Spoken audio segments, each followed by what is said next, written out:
Hey, what's up everybody? Welcome to another episode of B is for Build. In today's episode, we are focusing on building rock sliders for the Jumpicon. So right now, if you look at the metal structure of the Jumpicon, we have a lot of steel running through the roof, all the way connecting the suspension components, the big suspension chunks, connecting up this way. Once you get down here, we're utilizing the aluminum chassis that kind of then joins in with some carbon fiber and stuff to kind of hold everything together, and we think it would be a lot stronger if we put some railings underneath, some rock sliders that run underneath and connect our two suspension points, so we have almost like a dome shape of metal structural roll cage in this vehicle. So it's for sliding over rocks. When we bottom out on the ground, it's going to be great. It's also going to help add a lot of rigidity, safety, and better performance into our chassis. So we're going to be focusing on rock sliders, and then the other thing that we're going to be focusing on and talking about is our shop.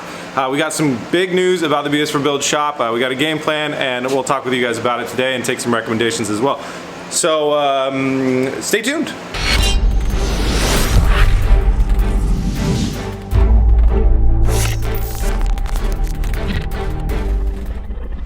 Before we get down to work, I want to take a second out to thank our sponsor. Today's episode is sponsored by the mobile game Darkfire Heroes. It's a new free-to-play mobile RPG game, and it's completely free to download using the link at the top of the description in this video. You can collect, upgrade, and play as crazy powerful, common, rare, and epic heroes. Just take a look at how many awesome ones there are to choose from. And you'll battle your way through armies of monsters and ghouls in this non-stop real-time strategy RPG. And you'll face extremely tough bosses that'll challenge your skills, but also give you great rewards when you defeat them. There's a whole new adventure waiting for you to explore in Darkfire Heroes. You can battle your friends in the real-time PvP arena and claim your title as a Darkfire hero. So guys, download the game now. Use the link in the description. It's totally free to download, and when you use that link, you'll receive a special new player welcome bonus as well as an adventure chest on your very first day. This game is a lot of fun. I personally like it because it's pretty simple, easy to understand, but has really fun playthrough to continue working your way through the game like an RPG, I think, should. It's a really, really great game, guys. You get on there, you choose your heroes, and you slay the bad guys. It's pretty simple, and it's a good time. So guys, it's completely free to download. Links are in the description. iOS and Android support. I will see you on the battlefield. Huge thanks to Darkfire Heroes for sponsoring this episode. Let's get down to work. For our rock slider design, we decided to start back here at this is a big, union point for the suspension comes here, the trailing arm comes here,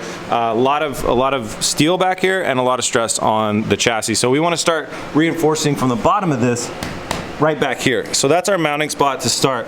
We're gonna build a triangle out of steel that can weld into this really nicely, and then we can weld, what size tubing did we go with? 175? Yeah, 175. So it's like the DOM roll cage tubing style.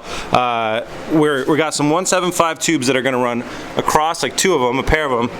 You're gonna run across long ways, and then once they get to here, they're gonna branch out. And one's gonna go up here to connect up with the upper suspension arm, and then one's gonna go down here to connect to the lower suspension arm.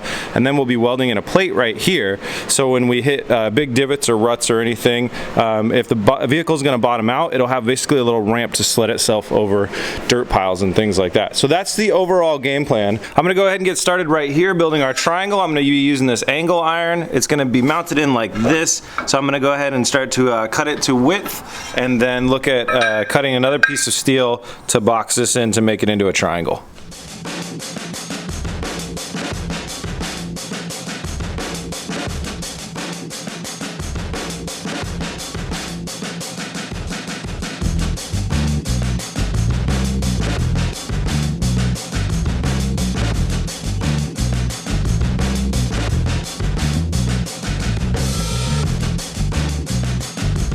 All right, we got the angle iron cut to size, so you can see that's the piece right there, cut to 6 inches of width, and then I cut these rectangles out of some same thickness sheet metal right there, and that turns it into a triangle for us. So they're the little end, kind of face plating, turns it into the triangle we want. So like that end will go onto the car if you're looking at it upside down, and then the tubes will go into here.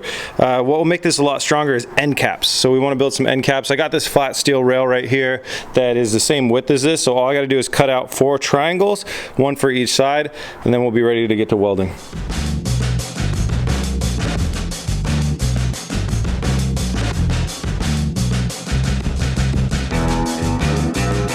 My side caps are all falling off. Got the side caps cut. They're ready. So I'm going to go ahead and align everything and weld all of these out. So we got our nice little triangle blocks.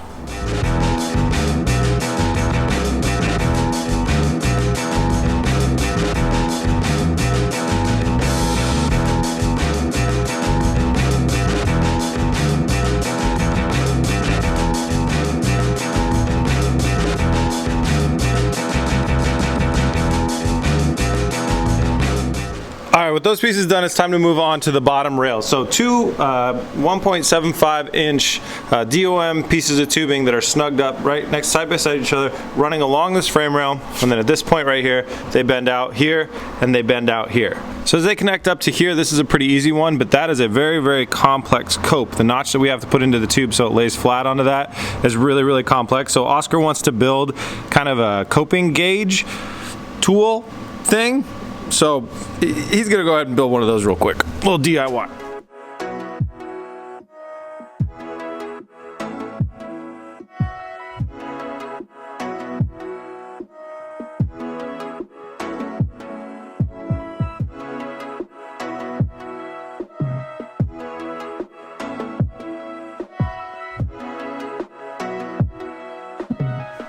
All right, Oscar built what, in my opinion, is a large waste of time, but hey, we got it. We always wanted one of these in the shop. So if there's any stores out there that make these for real, the 1.75 and 1.5 inch, what are these things called? Like a cope gauge or something like that. So these little pieces of aluminum, all of our welding rod, that's why we can't TIG weld aluminum anymore, they can slide back and forth, so you stick them up against the surface and then they'll conform to the thing, and then you can slide it down the pipe and you can trace it around it.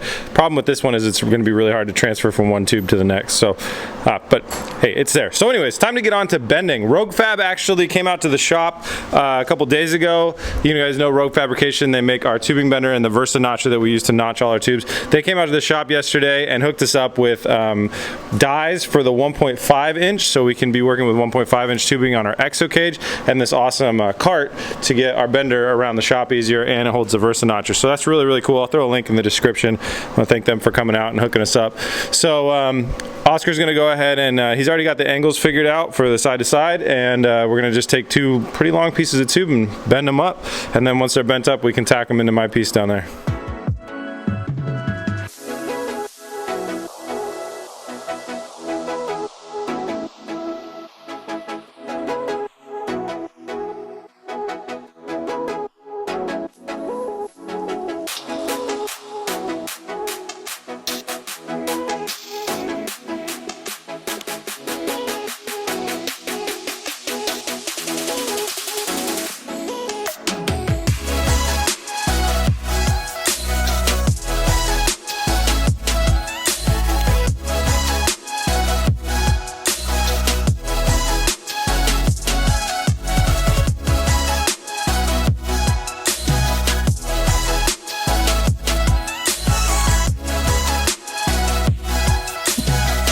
The two pieces bent, and then we've been test fitting this first piece a lot. It connects into the lower down there, and so we've been running it. We cut it closer to length, and then Oscar's using his feeler gauge, and thinks he's got it dialed in. So we're gonna go ahead and transfer from here to here, and then we're gonna cut it, and we're gonna try it on the car, and we'll see if this this gauge thing actually works. See, I feel like if you go down like that, it's backwards. Is it? It goes this way. It goes that way? Yeah, that might work. Should be that way, right? I don't know. That is how it goes, yes.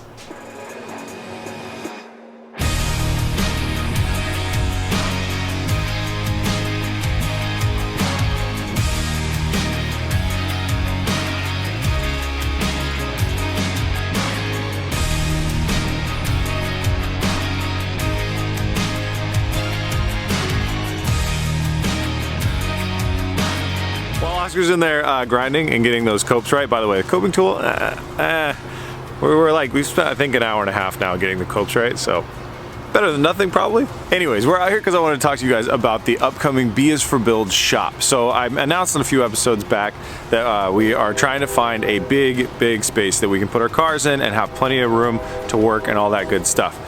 And I've got an update. So I went searching for commercial real estate. I went all around, so Portland and all the surrounding areas, which is where we are. So after like 2 realtors and 3 months of looking around, I was actually out here in the backyard at the B is for Build house, and I started walking. And I walked from this side all the way over that way. And I don't want to show you my whole backyard right now for privacy issues, but eventually you're gonna see. Anyways, I started walking that way, and I got 86 feet of usable space going that way.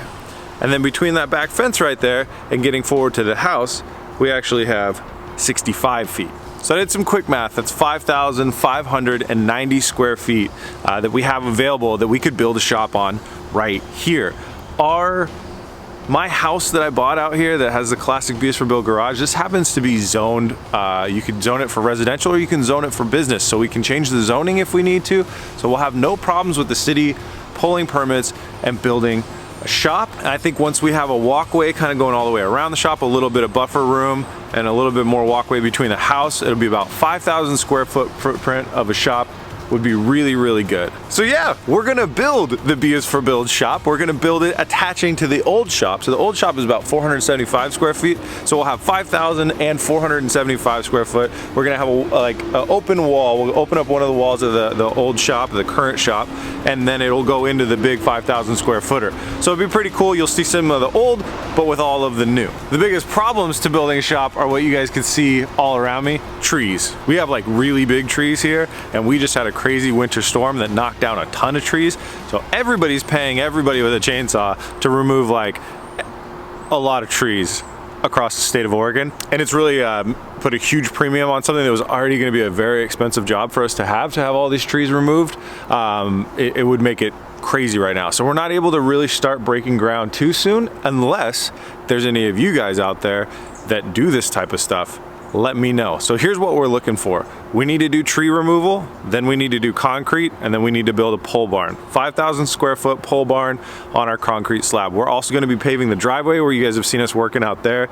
That's all going to go cement all the way out to the street. So we're paving from the street to the old shop, from the old shop out, 5,000 square foot pad of pavement. It's going to be glorious. We're building the BS for Build shop. If you're out there and you do tree removal, you know what it takes to rip a giant 100-year-old tree out of the ground, turn it into paper, or the concrete type of thing, if you know how to grade and concrete slab our land out here, or pole barn if you work for a construction company that builds pole barns or anything like that, please reach out to me, Chris at BS for Build. We'd be happy to work with any of you guys. I think this is going to be a really fun project, and it's going to be able to get all of our cars safe under one roof, you know, housed in one roof. We're going to do tall ceilings so we can do some car stackers, similar to what Tavares has on his channel. We're just going to have more cars because we've finished more projects.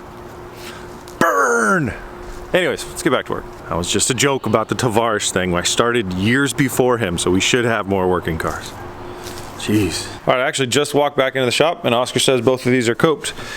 Okay, all right. So I think what we should do is rest them on that jack with that angle that you got right there, and just tack them right here, and then we'll draw a straight edge on them, and we'll bust the tacks off, cut them both straight, and oh, then we got to put them back, and then put our triangle in there.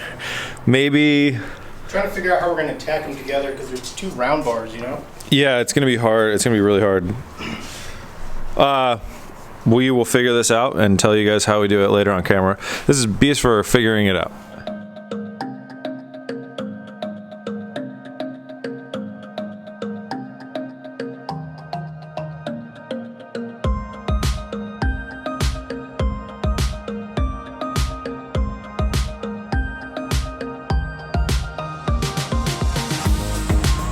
All right, we got the tubes fitted in there so you can see how they line up. So one's gonna go here, one's gonna go here. We're gonna have some plating through here. And probably once we get down to about here, it'll be fine. It's gonna slide on its own, but a little plating to tie them together there. So they come back, they parallel all the way underneath the frame rail, and then they go back to here where we've got our cut line. So we're gonna go ahead and cut the tubes here, and then we can put the metal triangle in place there and weld this all in.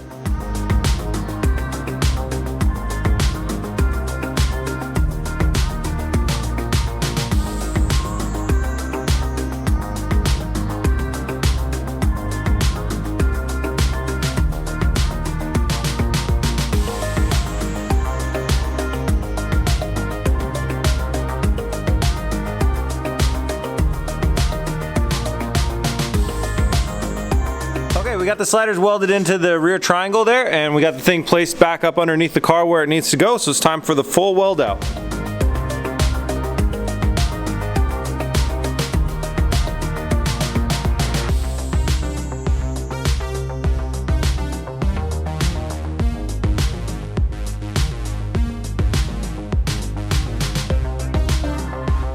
We're all welded up. It's tough to see right now, but actually the entire vehicle, this side is lifted off of the jack stands by this jack right here, so I'll drop it.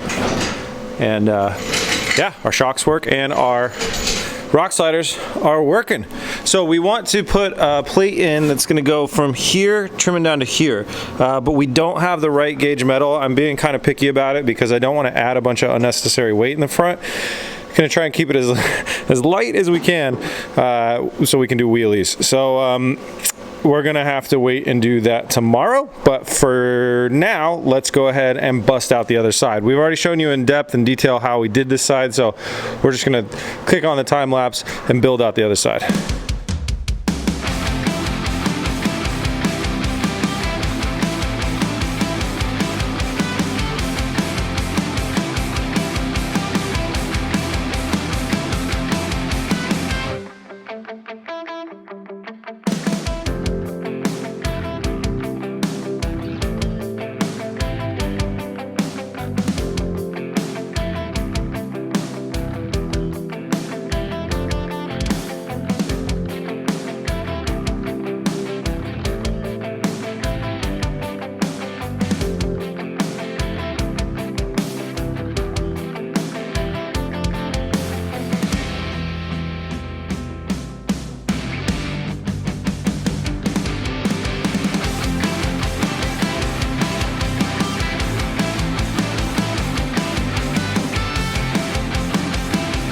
All right, guys, rock sliders for the second side are done. Our driver's side is all ready.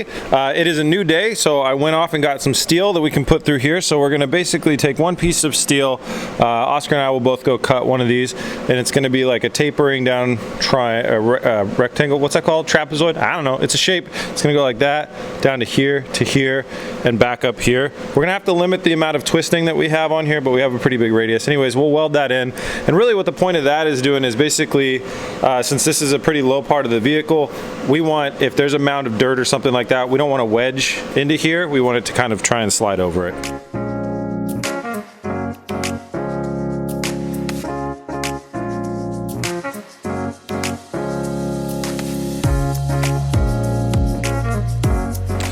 All right, plates are cut, so they're just a flat plate. It's kind of hard for me to mock up. It's gonna go in like that.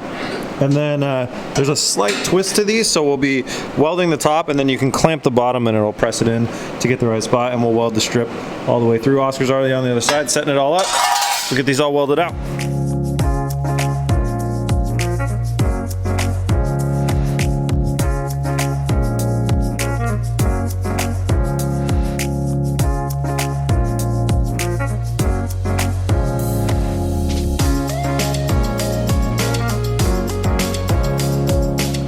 Plates are welded in. They look really, really cool. I'm happy that we did this. It just, especially when you look from the front, although it's kind of hard to see on film, but damn, they look badass and they're gonna work very, very well. So our rock sliders are complete. So now that we got that as a foundation, in the next episode we're gonna start building the exo cage off of the back rear mounting points right here in steel. We'll get our side skirts on and start building the exo cage that will be our rear fenders and our whole back end and all that good stuff. We'll start on the front as well. Huge thanks to Darkfire Heroes for sponsoring this episode. Check out the link in the description. Thank you guys so much for watching, and we'll see you guys on the next one.